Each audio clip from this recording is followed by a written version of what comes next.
So the Elizabeth River, from Mutch to Elizabeth, is a cement flume. Yes.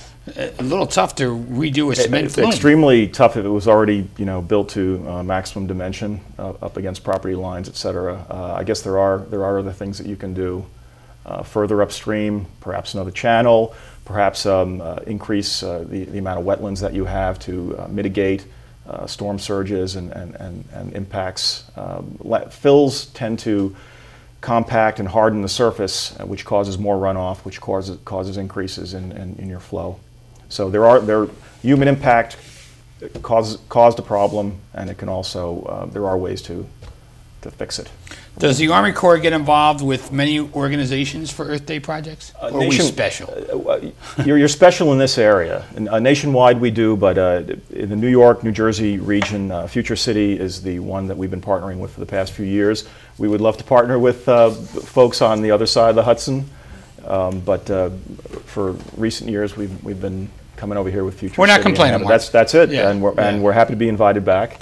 And the best part is that we get to showcase the work that we do, which beyond the flood control work, which, as you said, runs right downtown through Elizabeth and other towns, the stuff out in the harbor, which is harder for people to see or appreciate, and the things that you really do need to go out there and get in a boat and go out and see, and we get to do that. You bring us the ready-made audience on estuary, and that makes it easy. It makes it easy, and we can just show all the good stuff. And what other information are the students going to get from you, Mark? Well, I talked a little bit about what we'll have on land, the exhibits from the other agencies, and the big fun thing is our touch tank with creatures from the harbor. We have some of our folks go out. People put their hands in it? People put their hands in it. We take stuff out. Why would they want to do that? It's fish, because it's nature. It's fun. There are starfish there. There are crustaceans. There are all types of creatures from the harbor. I don't think I'd want to do it at this age. Never mind. No, it's a lot of fun. It's a lot of fun, and kids love it. And you get to see these things up close and personal.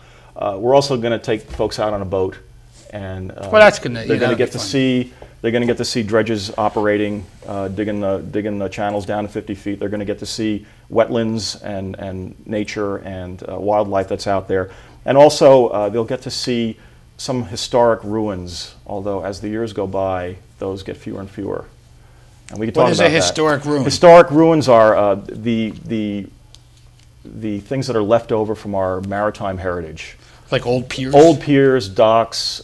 Shooter's Island? Shooter's Island, all of that. I keep waiting for an invitation to go on Shooter's Island. Anytime. I have to get really, out there. Seriously. We'll get I want you to out say there. that I walked it. I signed a treaty with New York in the it's- early 1990s not to develop Shooter's Island or something and to preserve it as an ecosystem. We can get you out there. I got to get out there. And it's a fascinating place. It's historic. Because part of it's in Elizabeth. Yes, yes. And most of it's in New York, part of it in New Jersey, and that part is Elizabeth. And perhaps you're mayor of part of Shooter's Island.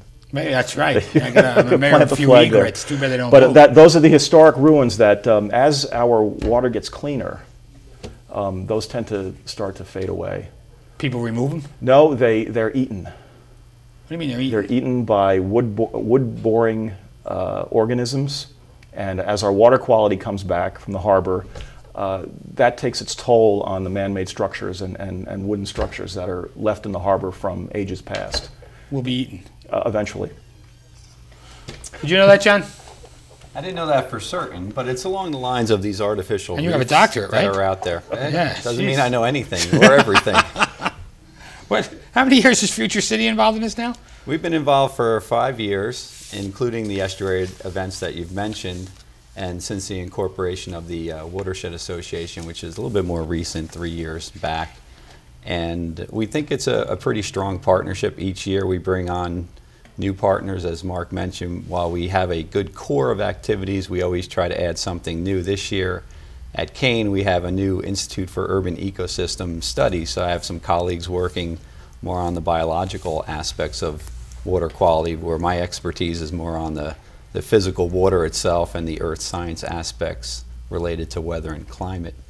So we have a richer program as well. And while they won't have to touch these organisms, we're going to do something called benthic macroinvertebrate sampling, which means The stuff I'm glad you're going to say the which stuff means. the stuff that crawls on the bottom, the snails, the worms, Which eats the wood. which eats the wood, but as Mark mentioned, are an indicator of health. That these are the basic parts of the food chain. So when that stuff starts to show up, the water is getting cleaner. That's absolutely true.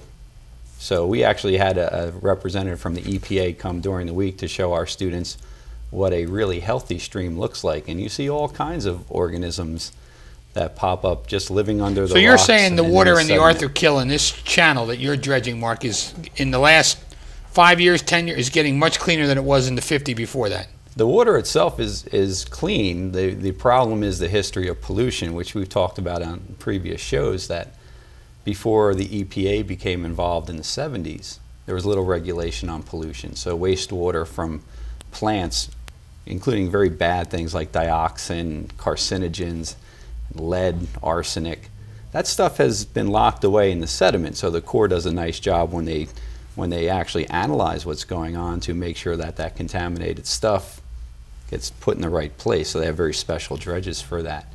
But the water itself, above the sediment, is very clean. But we have to be real conscious of what's happening as more fish come in and it looks healthier.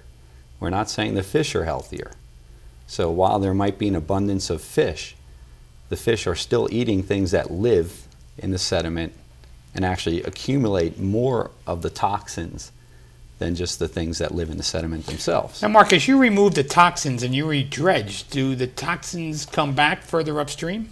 They usually, generally, what was put down years ago that's not being repeated. Heavy industrial discharge into Passaic River, Elizabeth River, Hudson River, those days are kind of over, thank goodness. And so what we have there is historical contamination. When it's removed, we take that away. That doesn't mean that new pollution won't end up in these channels and in these riverways. And a lot of times it's maybe it's not to the something as same simple. severity, though. That's correct, and not the same magnitude, the same stuff.